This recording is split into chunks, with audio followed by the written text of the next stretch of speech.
Good morning, welcome back to another video. This one is a bonus video.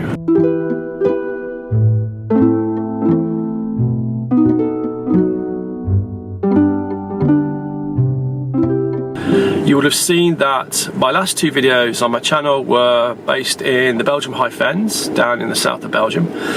And the reason this is a bonus video is because of those two shoots that I did. I was driving back, and as I was driving back, I noticed on the motorways and the roads, I counted about 15 to 20 different birds of prey as I was driving. Now, I primarily shoot wildlife, and so when I drive, I tend to have a good eye for when I see wildlife. In fact, a couple of recent long drives that I've been on, I've spotted pheasant, I've spotted buzzards, I've spotted sparrowhawks, and I've spotted deer. But when you're driving on a motorway at fast speeds, it's very rare that I have my camera on the passenger seat with me, and it just isn't a safe thing to do, to pull up on a high-speed carriageway, park on the hard shoulder and start shooting. It's just not a smart thing to do. So on my last trip to the Fens, I was driving back, and on a national road on the way home, I spotted a buzzard in a farmer's field, and I was lucky because that farmer's field was right next to a small side road, so I was able to park up and I got some images, and I started to observe the bird and saw that he actually circled round. I followed him, parked up again, he played super nice, he just basically landed on a fence post right in front of me, and I got some great images. And that got me thinking. I thought maybe he has a territory there. So yesterday I went back around about midday, and I thought, well, I'll just go down, take my camera, spend about an hour down there and see if he's there. And sure enough, he was. But yesterday was super frustrating because there was really bad light. It was cloudy, it was wet, it was raining. I couldn't get shutter speeds where I wanted them to be. You know, I pumped my ISO up, but I was still at like 200th of a second. The buzzard basically dive bombed a molehill and pulled out a mole. And it's at that point I realised that the fields that he was basically surveying were a whole series of fields that had molehills.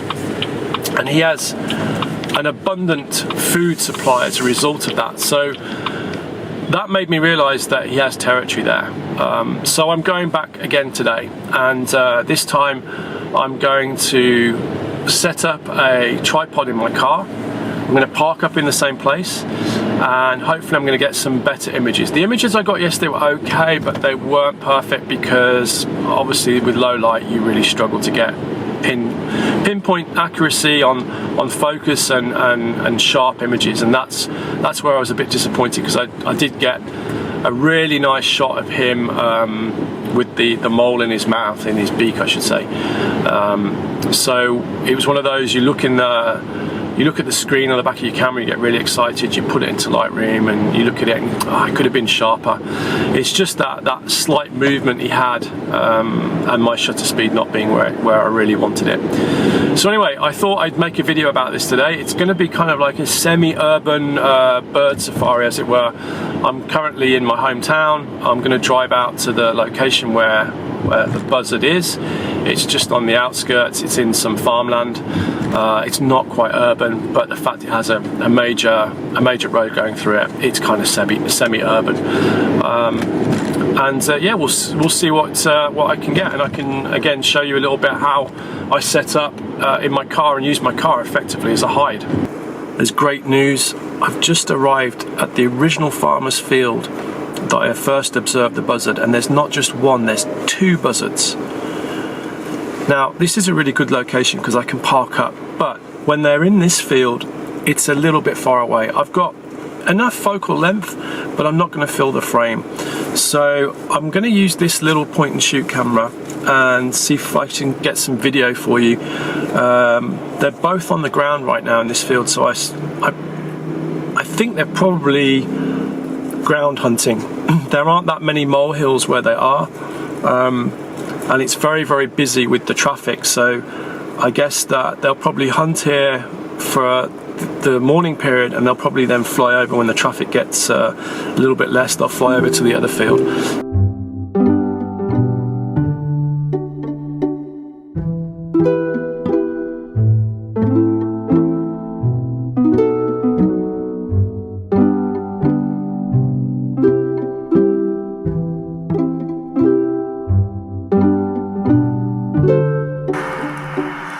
So they've both moved off further away, which is unfortunate. One in the adjacent field and the other on a fence post.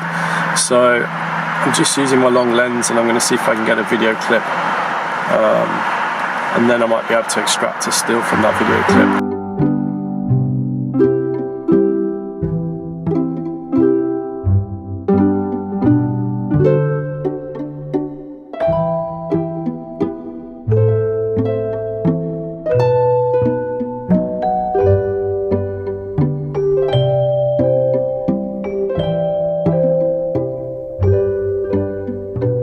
So I've just set myself up. I've got my monopod in the car. I'm just using my leg as a brace against the inside of the door. And I've got a video fluid head, which works really well. Just gives me a little bit more extra flexibility. And I can just turn my camera here with this screw on the lens between landscape and portrait mode.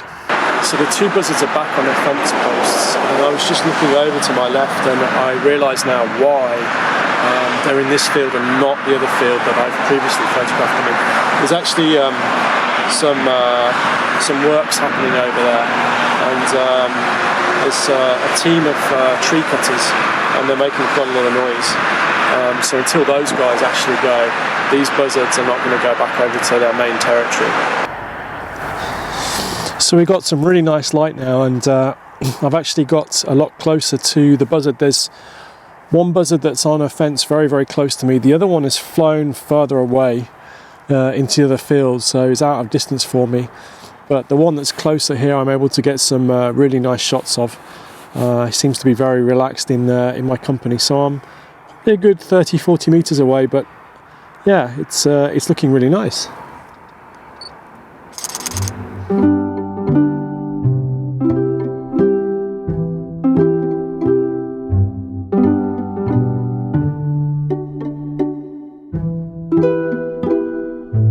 So I hope you enjoyed today's video. It's a bonus video. I wasn't expecting to do it, but I wanted to bring you guys along, show you a little bit what I have in my local environment.